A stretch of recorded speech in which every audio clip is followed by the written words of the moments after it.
Seri kedua, genetalia interna wanita dengan materi tambahan terkait dengan struktur penunjang uterus, yaitu ligamentum. Ada beberapa ligamentum yang mendukung uterus tetap berada pada tempatnya, yaitu yang pertama ada ligamentum latum atau ligamentum besar atau broad ligament. Kemudian ada ligamentum rotundum, kemudian ada ligamentum cardinale, ligamentum uterosacral, ligamentum vesica-uterinum, ligamentum suspensorium ovari atau infundibulopelvicum, dan ligamentum ovari propium atau ovarian ligamen. Kita bahas satu persatu. Sebelum kita masuk ke pembahasan lebih mendetail, ini gambaran secara umum terkait dengan struktur penunjang uterus atau ligamentum tadi. Jadi uterus ini diliputi oleh jaringan pendukung yang kita kenal sebagai ligamen ya, mulai dari atas tuba falopis sampai ke bawah ke daerah serviks. Ini dari tampilan depan, ini adalah dari tampilan samping. Jadi nampak dalam kondisi seorang wanita sedang hamil, ligamentumnya akan mengalami perubahan.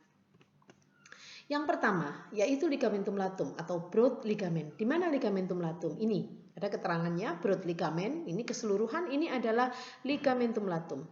Di mana ini merupakan lipatan peritoneum kiri dan kanan uterus yang meluas sampai ke dinding panggul, menggantung pada tuba falopi. Nah, kita lihat ini adalah menggantung pada tuba falopi sampai ke bawah. Anda amati, lihat ini ada saluran ureter, kemudian ini ada pembuluh darah juga ya. Jadi semuanya masuk melalui broad ligament. Pembuluh darah limfe saraf menyuplai uterus dan tuba falopi di antara ligamentum latum. Yang kedua ya, masih di ligamentum latum atau broad ligament. Ini memiliki 3 bagian utama yang meluas ke dinding tertentu, yaitu yang kita kenal sebagai mesometrium, mesosalping dan mesovarium. Ini.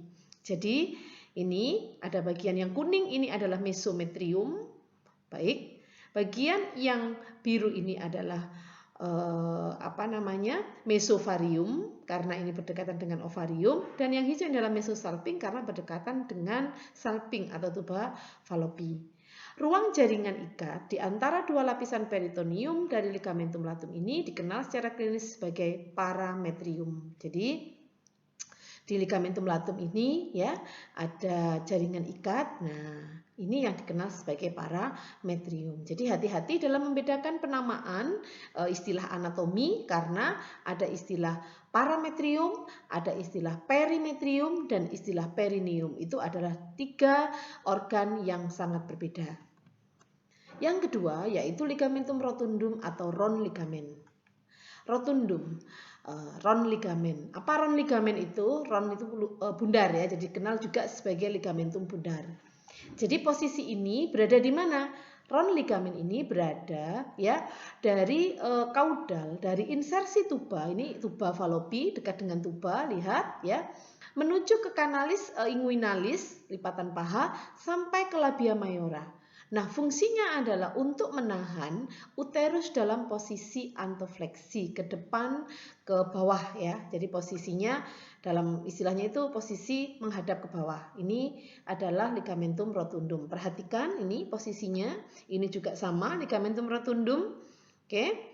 Kemudian ini areanya, nah ini pada kehamilan ya, ligamentum rotundum akan mengalami penarikan akibat uterus yang membesar sehingga akan menimbulkan rasa nyeri di area selangkangan atau area inguinal. Nah ini yang perlu dipahami nantinya karena adanya perubahan maka akan timbul ketidaknyamanan.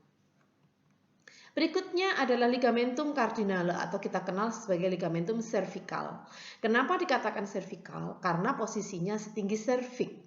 Ya, jadi ini posisi ligamentum ini setinggi os internal atau OUE atau ostium uteri internum menuju ke panggul, memfiksasi uterus ke kiri dan ke kanan dan jalan pembuluh darah menuju ke daerah serviks dan juga uterus. Jadi setinggi ini, setinggi serviks. Ini gambarnya. Kita lihat ada ligamentum kardinal atau cardinal ligamen, posisinya di sini setinggi OUI. Ini tadi broad ligament. Berikutnya adalah ligamentum uterosacral. Utero dari asal kata uterus, sakral asal kata dari sacrum. Sacrum itu bagian tulang pelvis yang ada di belakang. Nah, ini memanjang mulai dari serviks sampai ke belakang. Ini pelvisnya ya, yang kuning-kuning ini adalah gambar pelvisnya. Nah, ini fungsinya adalah memfiksasi uterus di bagian belakang. Jadi bagian depan difiksasi, bagian belakang difiksasi, bagian samping juga difiksasi. Ini uterosakral ligamen. Berikutnya adalah ligamentum vesico-uterinum, dari asal kata vesico atau vesica urinaria dan uterinum yaitu uterus. Berarti kita bisa melihat bahwa ligamentum ini berada di mana? Berada di uterus dan menuju ke vesica urinaria.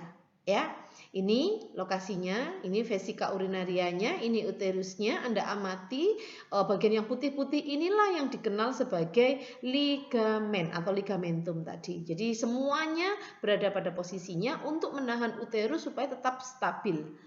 Merupakan jaringan ikat yang agak longgar dan mengikuti perkembangan uterus saat kehamilan. Jadi intinya semua jaringan ini akan elastis mengikuti perkembangan dari pembesaran uterus selama kehamilan.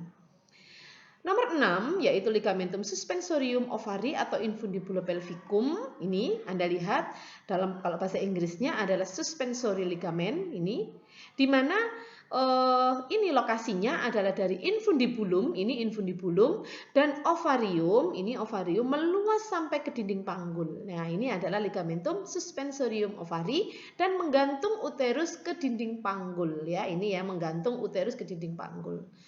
Yang terakhir yaitu ligamentum ovaripropium atau ovarian ligamen. Nah, ini di mana fungsinya ya, yaitu ini ovarian ligamen. Jadi antara ovarium dengan uterus ya, ini ada dihubungkan dengan suatu ligamen yang kita kenal sebagai ovarian ligamen. Ini. Jadi tuba falopi ya, menghubungkan tuba dan juga uterus ini di bagian kornu uteri ini dengan ovarium. Seperti itu. Jadi ini adalah struktur penunjang dari uterus yang kita kenal sebagai ligamentum. Ada 7, silahkan nanti disimak kembali. Terima kasih.